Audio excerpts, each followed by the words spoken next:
All right, what is up, guys? So today's video, I'm going to start diving deep into accounting and the back end stuff for Amazon.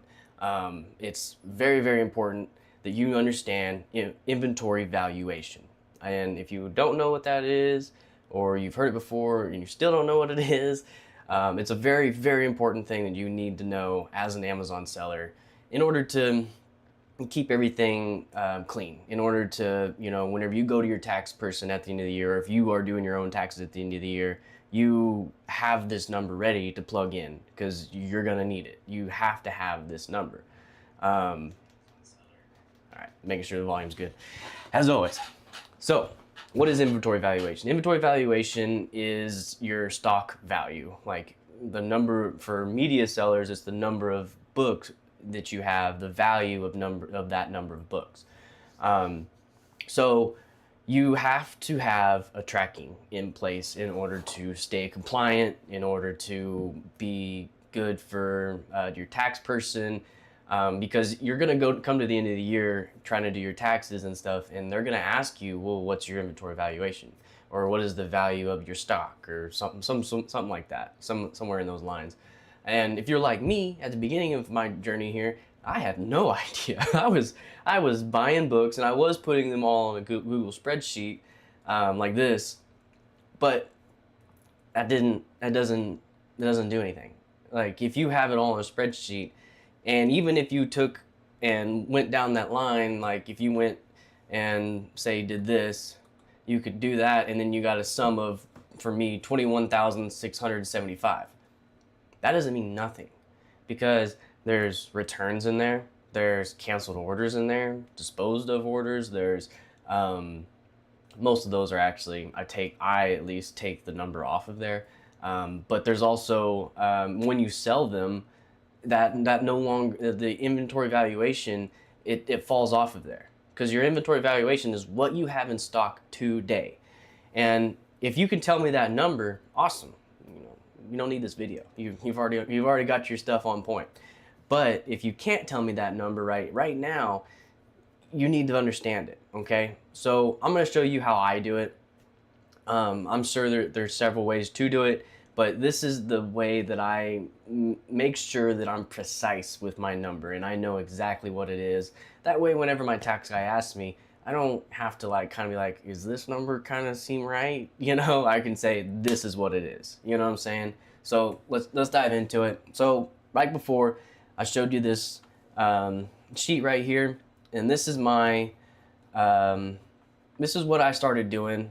I just started tracking things by throwing every time I bought a book, I threw it in here. I don't have it linked in the description, but I will link it. I forgot to do that. It completely free, don't need your email or nothing like that. It'll just be in there after I finish this video, though. It is on other videos, but anyways, this is great because I can track it, and right here, whenever I buy a book, I populate this using SellerAmp. I populate it in there, and then once that's done, I add this part into here, this yellow spot right here. Add this in here, and once I sell it, I'll get the date sold, how long it took to sell, price, proceeds, fees, prep fees, missed fees, yada yada yada, all of that stuff. Now, once I have all of that, that's all good and well. I also have a totals area. So this kind of gives me the total spent, like how much money I've spent on stock this year, how many books I've bought, the average book cost, average sell price, average proceeds, and then these two right here is kind of what you want. Now, these numbers, like I do trust them, but I don't trust them, and I'm just because of human error. You have to understand that we are humans. We're gonna make mistakes. There's not gonna be, things that we're not going to be on point every single day, and there's going to be days where we missed value to put into the spreadsheet. So yes, this number is good. When I posted this sheet on here, you can use this number, but number one, I do it by year. So This year I have this much, but I also have a 2024 media spreadsheet. That way it's not just a huge long list of stuff. You know, it is already a long list of stuff, but if I had every year on there, it would be way too much to handle. So I do it by year. So I'd have to add this number plus the 2025 number plus whatever years in the past that I've done. I'd have to add those numbers up, which can be done very easily. But I go a step further. I use a tool called Sellerboard, and there is a link in the description for this one down below if you want to check it out. Sellerboard is an accounting software, but it's not a complete accounting software. You can't replace it with like QuickBooks. It can't do like reports and stuff. It can't, you know, do a whole bunch of things. Like it does have a P&L up here and stuff, but it's a horrible P&L. It really does not give you the whole, you know, grand scheme of things, because it doesn't take your bank account charges into consideration and stuff. There's so many back-end things that it does not account for. But what it is really good for is inventory tracking. So whenever I get a shipment that goes out, I come in here to products, I'll filter my COGS, my cost of goods sold, if you don't know what that is. I filter my cost of goods sold to the lowest first. And if I had zeros in here, that means my COGS weren't implemented. So I have to put the COGS in there every time I get a shipment. Once I have all my COGS in there and everything's updated, which it is, I put 0.01 for free books that I got given to me at some point back in 2023, I believe, or sometime in 2024. I don't know, a long time ago. I always put a little bit in there just so it's not confusing. Like, yes, I did put something in there, you know, it's not just something I forgot. But once you've done all that, you come in your reports. And this right here is where you get your inventory valuation. You come down here to stock history report, click it, and then we'll just do 2025. Well, if we hit, well, we'll go to today's date, and that'll give us up to now, like from the history of my store up to now. So today's date is July 14th, 2025. I'll run this report. So this report will generate me an Excel file that I'll be able to see my keeps popping up on my other screen here. All right, I'll be able to see all of the valuation and all of the stock that I have for each book in my Amazon store. And so as long as you keep the Sellerboard up to date with the COGS and everything, this is your sheet to go off of. Because we come down here to my total, and you'll see that my inventory valuation number is $24,457.94. Exactly, precisely, as the title says. But you can see back here that it's not only getting the 2025, you know, numbers. It's also coming back here. You can't really, well, I guess I can highlight it here. Well, no, I can't. I gotta enable everything. Anyways, right here in my SKU, you can see it's 2023 12/10. So this book I purchased back in 2023, and I still have it in inventory in 2025, which is a problem. I need to clear that out. Trying to sell all these books, but some of them, I made some bad buys back then.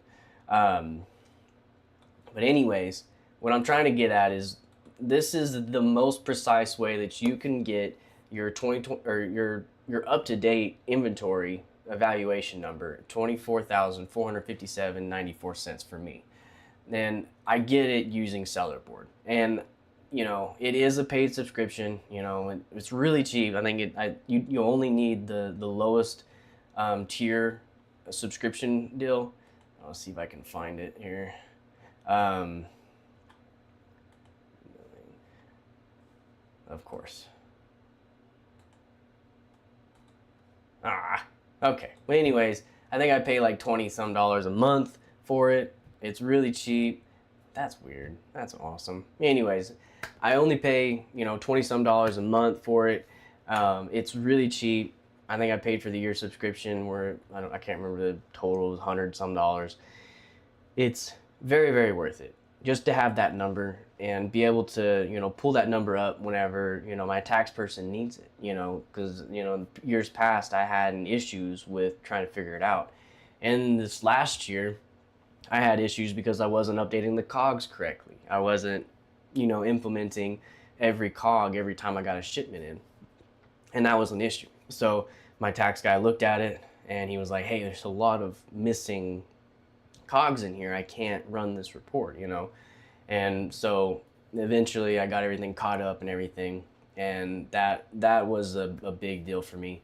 Another big deal for me is what didn't understand,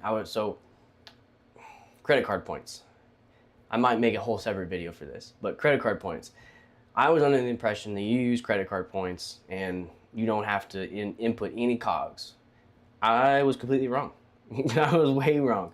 You need to input your cogs into this spreadsheet here, into Sellerboard, into QuickBooks, whatever platform you're using. Cogs need to be inputted. If you look on Amazon's receipt, it'll say like, you bought a $12 book, you used all credit card points, so it'll minus, $12 of credit card points, and then your total will be zero.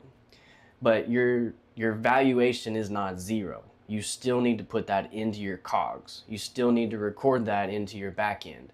So technically, you're still, spending value on your books. So you're still gonna have to input the number $12. You're still gonna have to input that number into your books in order to be compliant, number one, and number two, in order to not inflate your profit too much, because you didn't actually, those credit card points are value that you use to purchase it.